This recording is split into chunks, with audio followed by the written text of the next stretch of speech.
Ya, baik. Assalamualaikum warahmatullahi wabarakatuh. Eh, kita kembali lagi dalam video terkait dengan tipe-tipe teori ya dalam penelitian. Di video kali ini kita akan membahas terkait dengan teori yang ketiga ya, yaitu adalah middle range teori. Ya, jadi kan udah dibahas tentang empirical theory dan grand theory. Di video kali ini akan dibahas terkait dengan middle range teori. Oke. Nah, eh, kita mulai dari definisi ya.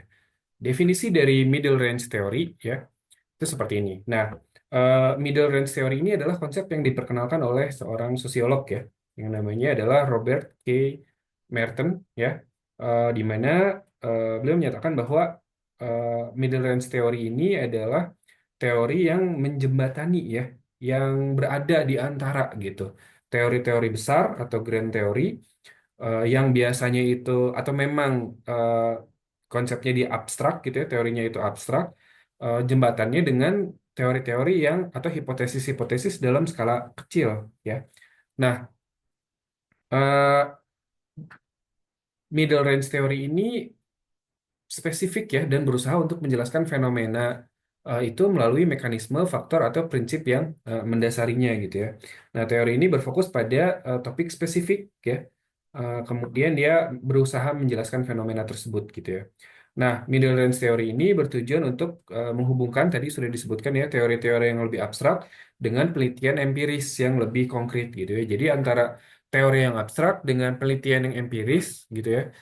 Itu di sini letaknya gitu ya, si middle range teori ini ya. Sehingga dia memungkinkan pemahaman yang lebih mendalam terkait sebuah fenomena sosial tertentu, tapi dia juga nggak terjebak dalam generalisasi yang terlalu luas atau detail yang terlalu sempit gitu ya. Jadi kebayang ya posisinya sih, namanya juga middle ya. Dia ada di antara gitu, ada di antara teori-teori yang abstrak dengan konsep-konsep yang spesifik gitu ya. Atau detail-detail yang spesifik gitu ya. Nah, perbedaan dengan grand theory itu bahwa grand theory itu sifatnya abstrak dan mencakup seluruh aspek kehidupan sosial ya. Sedangkan middle range theory ini lebih spesifik ya. Lebih spesifik dan dekat dengan data yang dapat diamati ya untuk memungkinkan pengujian yang lebih empiris gitu ya. Nah, jadi middle range theory ini menawarkan pendekatan yang lebih praktis, praktis ya, yang lebih praktis dibandingkan dengan grand theory ya, lebih aplikatif ya, dibandingkan dengan grand theory yang cenderung dia itu lebih luas ya, lebih luas dan lebih sulit untuk diuji secara empiris gitu ya. Nah, contoh middle range theory dalam pendidikan misalnya ya bahwa publikasi data perbandingan institusi pendidikan tinggi misalnya ya peringkat gitu, misalkan peringkat institusi kan ada tuh biasanya peringkat institusi pendidikan tinggi terbaik gitu ya. Nomor satu apa, universitas apa, nomor dua universitas apa gitu ya. Itu teorinya itu akan mendorong persaingan di antara institusi tersebut sehingga dia bisa meningkatkan standar pendidikan ya. Ini adalah contoh bagaimana ya middle range teori ini dapat diterapkan dan dapat memahami dan memprediksi perilaku institusi pendidikan dalam konteks kompetisi gitu ya dan peningkatan kualitas. Jadi ketika si institusi pendidikan itu ditempatkan pada sebuah kompetisi, maka mereka akan cenderung untuk meningkatkan kualitas pendidikannya gitu ya. Jadi ini yang kita gunakan di sini itu bukan grand theory dan juga bukan empirical theory gitu ya, tapi kita menggunakan middle range teori gitu.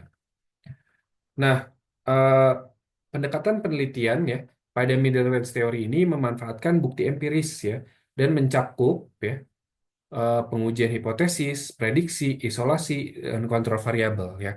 Nah, tapi tidak terbatas pada ini aja gitu ya. Tidak terbatas pada pengujian hipotesis, prediksi, isolasi, dan kontrol variabel. Yang mana ini adalah pembuktian dari teori empiris gitu kan ya. Nah, kalau middle range teori ini lebih dari itu gitu ya. Dia bersifat explanatory dan interpretatif ya. Dia berusaha memahami situasi dalam konteksnya sehingga dia mengikuti pendekatan dari Weber ya, yaitu pendekatan Verstehen ya, yang melihat makna dalam konteks sosial gitu ya.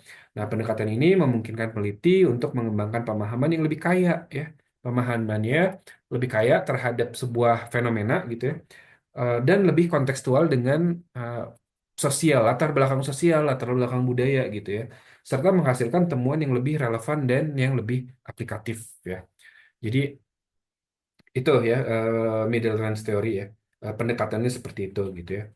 Kemudian penerapannya dalam penelitian pendidikan ya, banyak penelitian pendidikan itu mengacu pada middle range theory ya. Sebetulnya disinilah ya penelitian pendidikan itu kebanyakan berada di sini gitu ya, di middle range theory karena dia dengan fokus pada kasus atau fenomena spesifik ya, tapi dia juga seperti empirical theory gitu ya, seperti teori pada apa penelitian-penelitian saintifik, penelitian-penelitian ilmiah gitu ya. Dia fokus pada kasus atau fenomena spesifik, tapi berusaha menjelaskannya dengan menggunakan konsep dan hipotesis gitu ya, yang meskipun agak dapat diabstraksikan gitu ya, agak diabstraksikan dan dari kasus tersebut gitu. Jadi ada sedikit abstraksi gitu. Jadi ada kasus yang spesifik ya. Kemudian kita gunakan hipotesis, kita gunakan konsep-konsep eh, seperti pada teori empiris gitu ya, tapi kita sedikit diabstraksikan dari kasus tersebut ya sehingga agak menjadi lebih luas.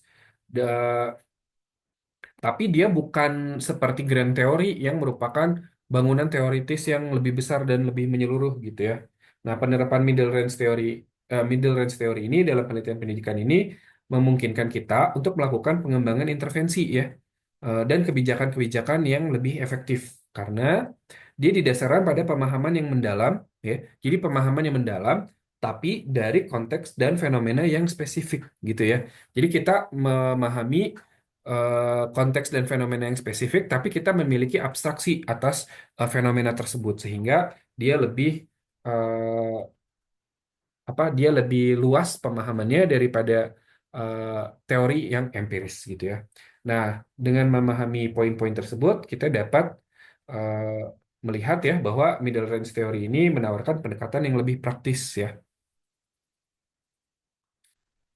Oke, nah tapi apa bedanya dengan teori empiris? Perbedaannya ya, teori empiris itu diuji melalui bukti empiris, sedangkan grand teori itu dinilai dari koherensi logis. Oke, ini perbedaan antara grand teori dengan teori empiris ya.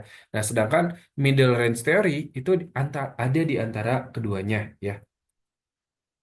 Baik, bagi teman-teman yang ingin memahami atau lebih mendalami terkait metode penelitian kuantitatif ya, dalam penelitian sosial, terutama dalam penelitian pendidikan, dapat dimiliki buku metode penelitian kuantitatif dalam pendidikan, ya, sebuah panduan praktis. Jika berminat, bisa dihubungi di nomor WhatsApp yang tertera di sini 0812 9190 854 atau boleh di email di sigufiartanusantara@gmail.com atau bisa diakses di sigufipublishing.com. Demikian video kali ini, semoga dapat dipahami. Terima kasih semuanya. Assalamualaikum warahmatullahi wabarakatuh.